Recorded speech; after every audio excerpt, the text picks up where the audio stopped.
Today we're recreating something just like this by the Chainsmokers and Coldplay on Soundtrap.com. We're going to start off with a blank project and now add a drum track and go straight to swish. We're going to change our tempo to 100. Our drum beat is a total of 4 measures, so let's start with measures 1 and 2.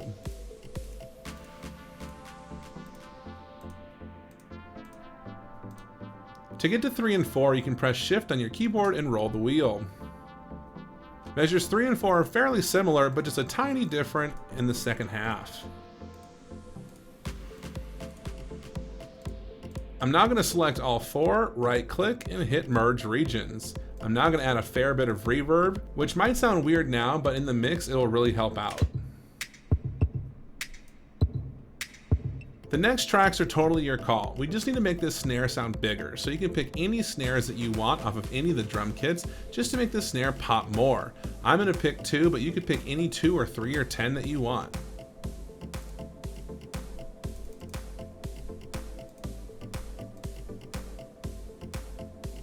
I'm turning up the reverb, and I'll make a new track and add some more snares, 2 and 4.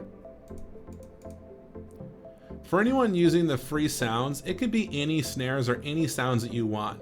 Really, we just need this snare to pop more because once it's buried under all these tracks, we need something that makes it stand out, and multiple tracks really helps. Drag that 2-measure pattern, and now we have this. And it just adds a little bit more weight to the situation. We're now going to create our bass line. We're going to create a new track and go to bass and guitar. Once we're in bass, we're going to choose flag 808 underneath the kick 808s. There's 3 letters we need to have: B, N, and M. The pattern goes again. This one's a little different. It has the extra N on the end.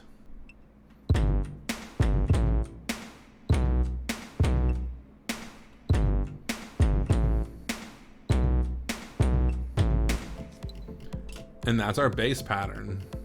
Go in, Control A, right click, quantize to 8th note.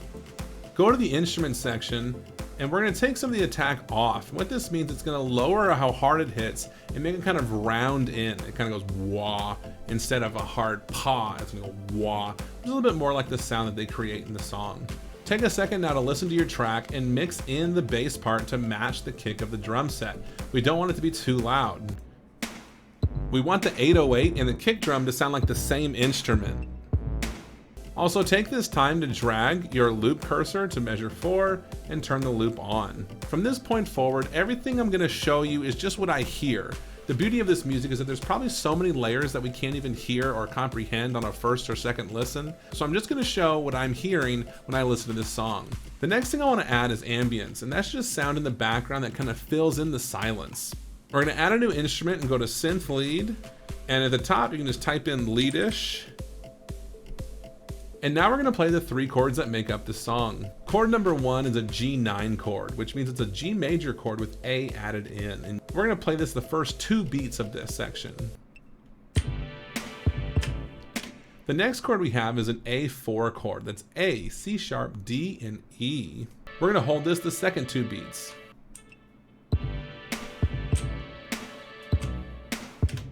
The third chord we're going to play is a classic B minor chord, B, D, and F sharp. We're going to hold that for 4 counts after.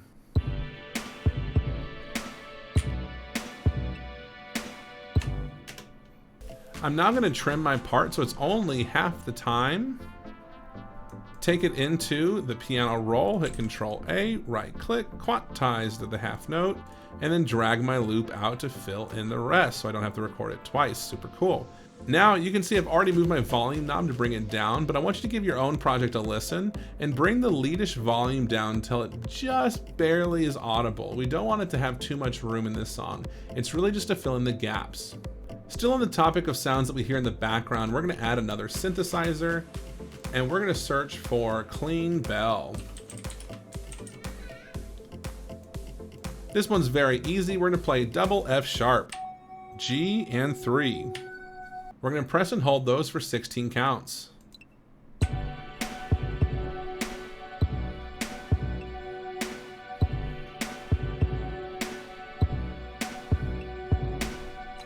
Now you're already thinking that sounds pretty lame. So what we're gonna do now is add automation. We're gonna go to this thing that looks like the share icon almost.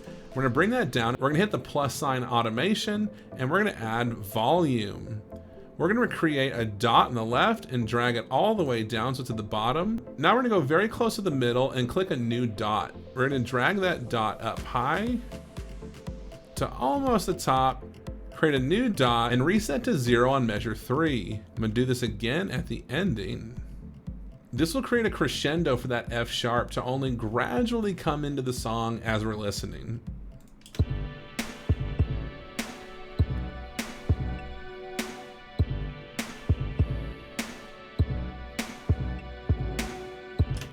When it just sneaks in, it's just something for the ear to catch on to. It creates motion in the music so it's not stagnant.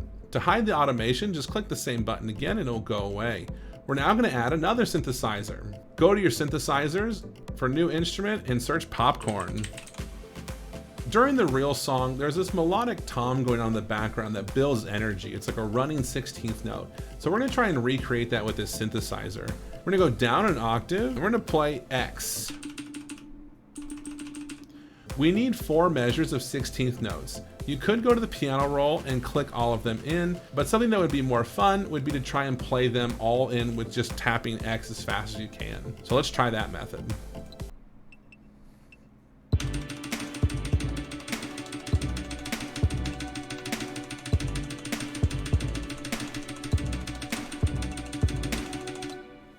Let's see how close I was. Not too bad. But the real proof, I'm gonna hit Control A, quantize 1/16. You can see where I missed a few, and I can remedy that by just copying and pasting the first note into all the spots that I missed. Bam, faster. Just like before, now we're gonna add automation. So we're gonna click the automation tool, and we're gonna add another volume. This time, I wanna create a crescendo every measure. So we're gonna start with our volume low, and right at the end of measure 1, I'm gonna create a peak and have it drop down for measure 2, create a peak,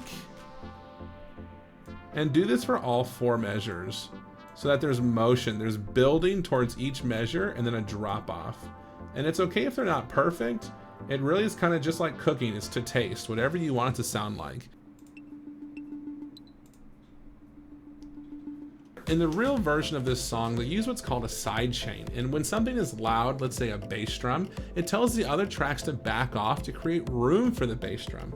And so it really sounds like this track is sidechained to the bass drum, and that's why you can only hear it in the back end of each measure.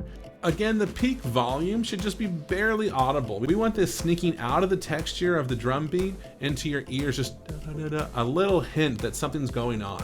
Close your automation by tapping the automation button again, and now this is the part you all wanted, and the part I'm most nervous about. I went through every synthesizer trying to find one that perfectly matches the sound, and I really had no luck, so we're gonna do a little bit of doctoring here. If you have the free version, you're gonna do exactly what I'm gonna show you. If you have all the synths unlocked, I invite you to really go through them and find which one you like the most and use that one. But we're gonna go through the free method and really get into the details of how did I get it this close. I agree, it does not sound that close to the recording, but since we both agree it could be better, really just pick whichever sound makes you the happiest. The sound that I ended up landing on under synthesizer is called Slick Pump, which should say new next to it on yours, but it's a free one. Before I go into any of the sound altering, I'm gonna go ahead and record the part that we want. The notes we need are D, E, and F sharp, which is period, Q, and 3. The rhythm is,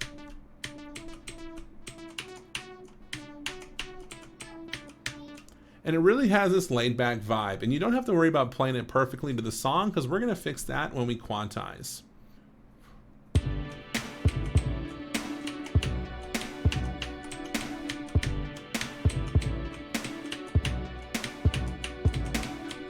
You could just play the melody once and copy and paste it, but I found playing it twice was just as easy. And we're gonna quantize to 1/8. We're gonna zoom in until there's no more squares, and we're gonna take the whole thing and move it back 1 square. And I believe that's 1/32 note, 1/64 maybe. And that's where we're gonna get our classic late sound from, is that literally it is late. Before I hit play, let's all agree this is not gonna sound like it and we need to fix it, but here we go.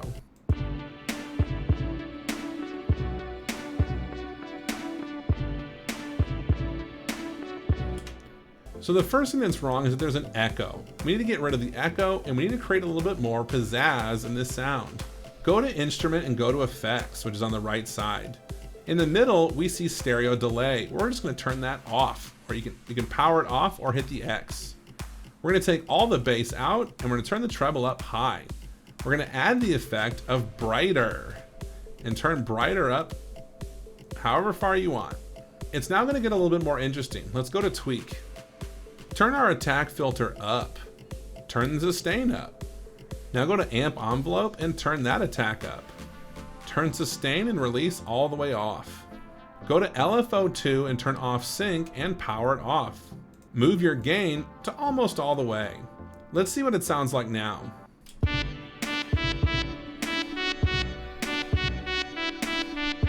To save a whole lot of time and not recreating all those settings, go to the track options and duplicate track, delete. So now we have two slick pump tracks, both at the exact same settings. We're now gonna plug in the same chords that we played on the leadish track, but with the rhythm of 1, 2, and 3, 4, and 1, 2, and 3, and 4, and 1. The chords don't change on the beat, they change an eighth note beforehand, so keep your eyes on when the chords change. We're now in the piano roll, and we're playing our G2 chord. We're gonna be playing 2 hits. We're stopping right there. Let's go to our second chord, which was our A4 chord. A, C sharp, D, and E. You hit that one a total of 3 times. And now we're gonna find our B minor chord. B, D, and F sharp.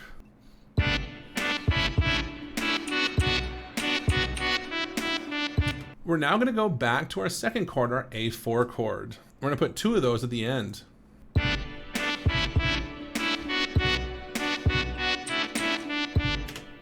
We're now gonna finish it off with 1 more G2 chord.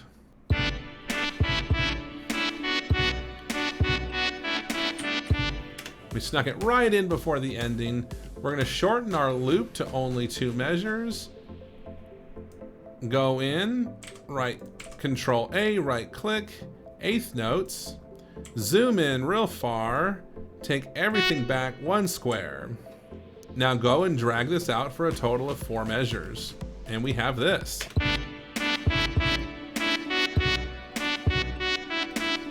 It certainly is leaving a lot lacking, so let's play with that synthesizer sound some more. We're gonna go back to effects and add in that stereo chorus that I deleted earlier because people make mistakes. We're gonna turn depth up all the way and rate will be minimal. Let's see if that makes it sound better.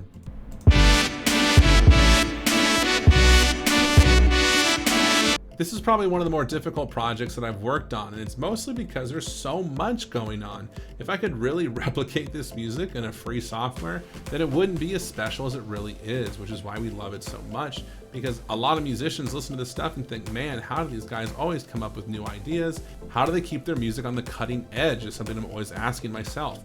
So even though there's only a few tracks, I know probably in the real song, there's probably close to 100 things going on, which is just my hat's off to them. Congratulations, Chainsmokers, it's awesome.